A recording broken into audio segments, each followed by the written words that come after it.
comment faire varier la vitesse de rotation du moteur quand on a une source d'alimentation continue non variable, c'est-à-dire cette alimentation qui restera à 12 volts volontairement pendant toute la durée de ce tutoriel. Eh bien, la méthode que l'on va utiliser, c'est ce qu'on appelle la PWM, ou Pulse Width Modulation, modulation de largeur d'impulsion en français. Et pour cela, on va utiliser un montage électronique un peu spécial. Ce montage électronique, c'est un transistor MOS et une diode. Alors le transistor MOS, c'est assez sophistiqué, mais on peut le simplifier en disant que c'est simplement un interrupteur qui s'ouvre et qui se ferme en fonction de la tension que l'on lui met sur son entrée. Il a une entrée de commande. Cette entrée de commande, quand on lui mettra un 1, on va fermer l'interrupteur, et quand on va lui mettre un 0, on va ouvrir l'interrupteur. Donc, je vais fournir un signal venant du générateur basse fréquence qui est ici. Ce générateur basse fréquence, je l'ai réglé à 20 kHz. J'ai dit qu'il enverrait des niveaux hauts et des niveaux bas. Alors, voilà, le niveau haut, c'est 5 volts. Le niveau bas, c'est 0 volts.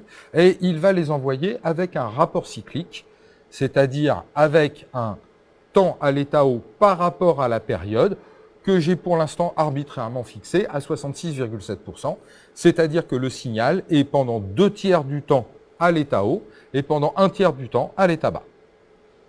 Voilà. Donc on retrouve après les éléments qu'on avait l'habitude de voir dans le précédent tutoriel, une alimentation double qui va me permettre de visualiser les signaux du disque optique et un multimètre qui nous permettra de mesurer la tension sur la génératrice. Commençons tout de suite par voir comment fonctionne le système. Donc, on a ici un interrupteur qui peut être ouvert ou fermé. Quand l'interrupteur est fermé, eh bien, 12 volts arrive ici, entre dans le montage électronique, la diode est bloquée et ne fait pas passer le courant passe donc dans le moteur, sort du moteur, rentre dans le transistor et revient à l'alimentation. On a donc un circuit fermé dans lequel le courant peut circuler. Le courant circule au travers du moteur. Il entraîne donc le moteur. Inversement, quand le transistor ici est ouvert, eh bien, il n'y a plus de passage de courant, donc il n'y a plus de courant qui passe dans le moteur, et à ce moment-là, eh bien, le moteur n'est plus entraîné.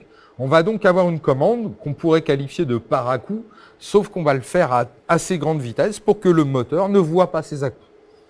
Alors, essayons et voyons ce que ça donne. Je démarre mon multimètre et le montage se met à fonctionner. Alors, j'ai un petit peu... Voilà, je vais essayer de trouver un point d'équilibre. Super, j'en ai trouvé un à peu près. Voilà. Donc ici, j'ai mon moteur qui est en train de tourner. Je peux visualiser ici une tension de 6, presque 6,4 volts, 6,35. Donc 6,35 volts, ça correspond à peu près à 2300 tours minute en utilisant notre constante de 366 tours par minute par volt. Si ici je mesure, alors si je réussis à trouver un équilibre sur mon montage, voilà, j'en ai un. Eh bien là, je fais un réglage rapide, toc toc toc, voilà. Je vois à peu près 5,2 carreaux. Ah, je suis mal réglé. Voilà, je suis bien réglé. Voilà, 5,2 carreaux. D'accord, avec 5 millisecondes par carreau, ça correspond à 26 millisecondes par tour. Donc mon disque fait un tour toutes les 26 millisecondes, ce qui représente 38,5 à peu près tours par seconde. Donc on a bien un signal ici qui évolue. Alors faisons évoluer notre rapport cyclique et regardons ce que ça donne. Donc il faut se souvenir qu'on avait 6,35. Je vais mettre un rapport cyclique de 50%. Voilà, on voit tout de suite que la vitesse a changé.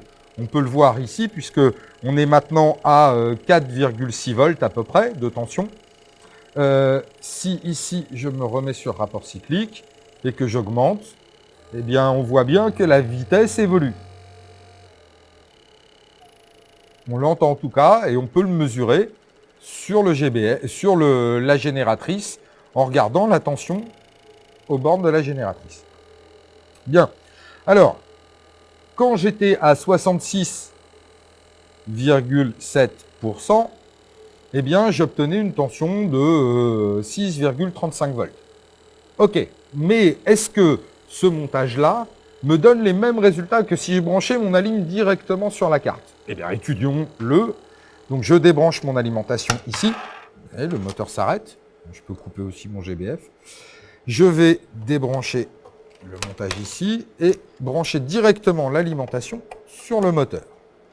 Alors là, je vais mettre du 12 volts, donc ça va démarrer très vite. Voilà. Là, je suis à 12 volts. Et maintenant, on va s'intéresser à quelle est la tension qu'il faut sur l'alimentation pour obtenir 6,35 volts sur la génératrice. Alors, on y va. Ah, je suis un peu trop bas.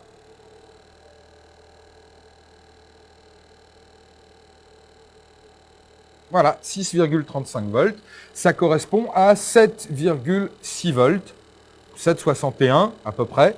Eh bien, si on se souvient, j'ai envoyé un signal qui pendant 2 tiers du temps envoyait du 12 volts et 1 tiers du temps envoyait 0 volts.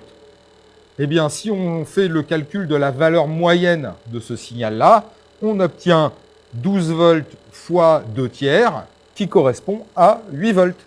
Or là, on est à 7,61 volts, c'est-à-dire presque la même chose. On peut donc dire que le montage, ici, le rapport cyclique que l'on met correspond à une variation en fait de la tension d'alimentation. C'est exactement la même chose. Ça amène le même résultat.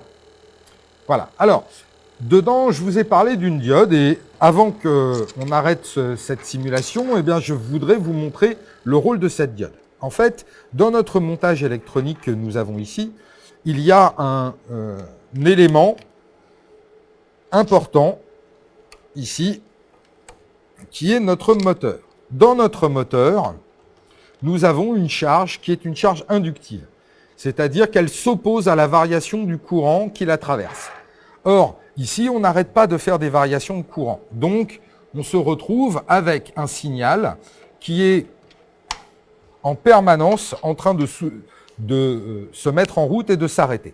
Or, la charge inductive tend à s'opposer à cette variation. Alors, on va regarder ce que ça donne sur notre oscilloscope en regardant cette fois-ci la tension aux bornes du transistor et en parallèle la tension aux bornes de notre montage. Alors, je me remets à 12 volts, sinon je triche. Voilà, j'y suis presque. Voilà, à nouveau 12 volts. Bon, je suis à 6,4 volts maintenant. La reproductibilité de la mesure n'est pas exceptionnelle. Et puis, je regarde mes deux signaux. Voilà. Alors, ces signaux donnent l'impression d'être à peu près de la même amplitude, mais il n'en est rien. Hein. Le signal jaune est en 5 volts, il fait donc 12 volts d'amplitude crête à crête, tandis que le signal bleu est en 2 volts d'amplitude par carreau, c'est-à-dire que là, on a une représentation qui est beaucoup plus faible en amplitude. D'accord, qui fait un peu plus de 2 volts, 3 volts et quelques sont mis sur le montage. Voilà.